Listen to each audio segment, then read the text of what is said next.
Avant de retrouver Miguel de Rennes dans la Charente-Maritime, nous allons nous occuper de votre résidence principale et profiter des conseils aujourd'hui de Nicolas Tarnot, auteur d'un ouvrage sur l'achat immobilier. Nous allons avec lui suivre la famille Gobert dans ses recherches. Marre de la campagne, et oui, c'est possible, surtout quand on a de grands ados. Après des années passées au vert, la famille Gobert a décidé de se rapprocher du centre-ville. Arriveront-ils à retrouver le confort de la campagne en plein cœur de l'île? Suspense. La maison est sublime et les Gobert prévoient une deuxième visite. Ça, c'est le bon réflexe à voir. Donc, Nicolas Tarnot, vous êtes expert en immobilier. Vous venez de publier un ouvrage complet sur l'achat immobilier. J'aimerais qu'on revienne sur le début de la visite. Les Gobert font appel à un chasseur d'appartements, un chasseur de maisons. Est-ce que c'est une bonne idée? C'est d'autant plus une bonne idée lorsque on est très pris professionnellement et que l'on cherche un bien, un appartement ou une maison dans une grande ville en France.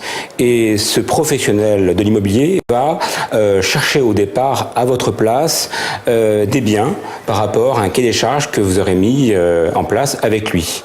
C'est un professionnel qui n'a aucune obligation sur le résultat, mais sa rémunération elle dépendra de la transaction. Alors j'aimerais qu'on revienne maintenant sur la maison elle-même. Donc on a entendu, c'est une maison classée. On sait que ça peut poser certains problèmes, surtout si on veut toucher à la façade, à la toiture.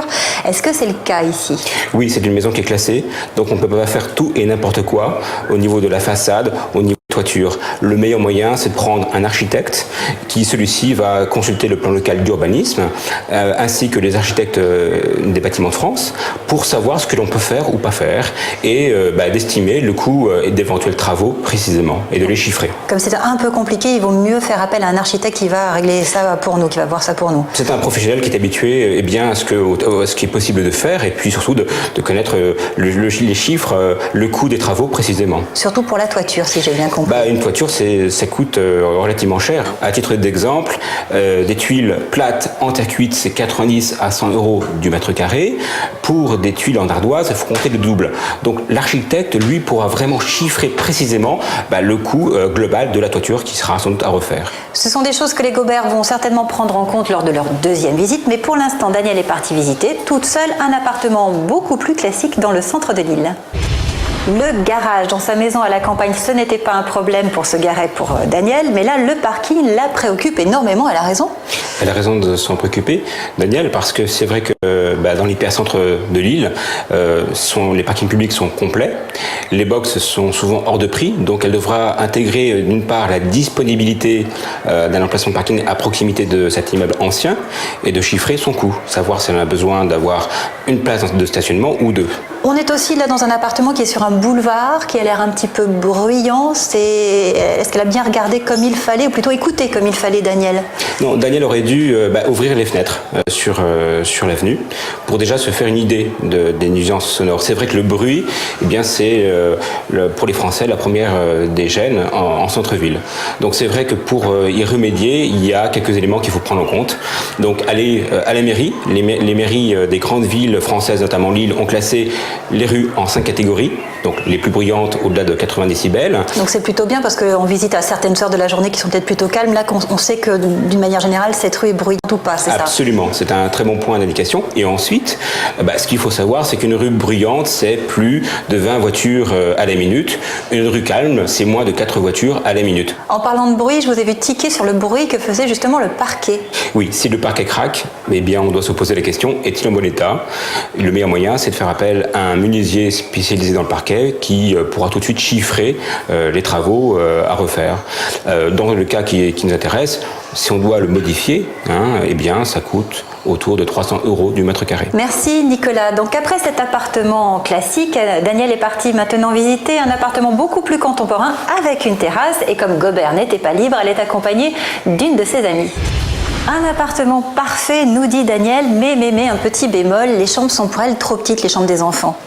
Si il n'y a pas de mur porteur, elle peut la décloisonner en fait pour en faire une chambre plus grande, et puis de louer temporairement un studio dans l'immeuble ou à proximité pour sa fille Anne-Cécile. Donc il ne faut pas focaliser là-dessus, il faut voir aussi l'évolution de son mode de vie. Les enfants vont peut-être pas rester très très longtemps encore, ils ont leurs études. Absolument, il faut s'adapter par rapport au projet à court, moyen et long terme. Alors l'autre petit souci de Danielle, c'est qu'elle voit un immeuble se construire en face ou quasiment, et qu'il y en a peut-être un qui va venir cacher sa vue. Premièrement, il faut rendre en mairie consulter le plan local d'urbanisme, tout lire, afin de se rendre compte de ce qui est possible ou pas de faire sur ce terrain qui est juste en face de l'immeuble. Donc de savoir si au bout de quelques mois, on ne va pas voir un immeuble se construire. L'autre souhait de Daniel, c'est de faire peut-être une véranda sur cette terrasse. Est-ce que c'est compliqué ? Non, il faut prendre des précautions. Donc tout d'abord, il faut lire le règlement de la copropriété pour savoir si c'est possible de le faire. Ensuite, de demander l'autorisation durant une assemblée générale des copropriétaires. Et si la véranda est inférieure à 20 mètres carrés, il faut faire une simple autorisation, une demande d'autorisation. Si elle dépasse les 20 mètres carrés, il faut déposer un permis de construire avec donc un architecte. L'intérêt d'un architecte, c'est pour le côté pratique de la chose. Qu'elle soit inférieure à 20 mètres carrés ou supérieur, l'architecte est vivement recommandé dans tous les cas parce qu'on bénéficie de son assurance dommage ouvrage qui est valable 10 ans.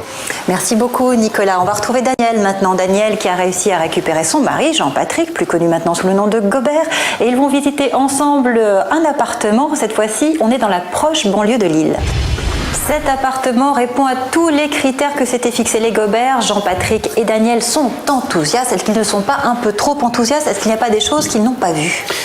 Daniel et Jean-Patrick auraient dû, à un moment donné, éteindre toutes les lumières pour se rendre compte bien de la luminosité. Pourquoi? Parce que dans un rez-de-chaussée, le problème, c'est la luminosité. Si on reprend toutes les visites qu'ont fait les Gobert, entre la maison 17e dans le Vieux-Lille, l'appartement bourgeois mais sans parking, le joli appartement contemporain avec sa terrasse et ce rez-de-chaussée avec le jardin, quel est pour vous le meilleur investissement? Le donner bien. Pourquoi? Parce qu'on est à proximité d'un tramway, donc bien localisé, bien que l'on ne soit pas en hypercentre-ville de Lille. C'est un appartement qui présente de nombreux avantages.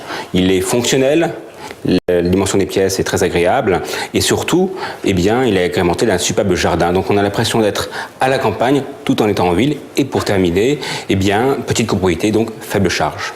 Les Gobert sont d'accord avec vous. Il ne leur reste plus qu'à convaincre leurs enfants et ils ont prévu une nouvelle visite pour cela. Merci beaucoup Nicolas. Merci. Je rappelle que vous avez écrit un gros ouvrage tout sur l'achat immobilier aux éditions Marabout. Merci beaucoup pour vos conseils. Au revoir. Au revoir.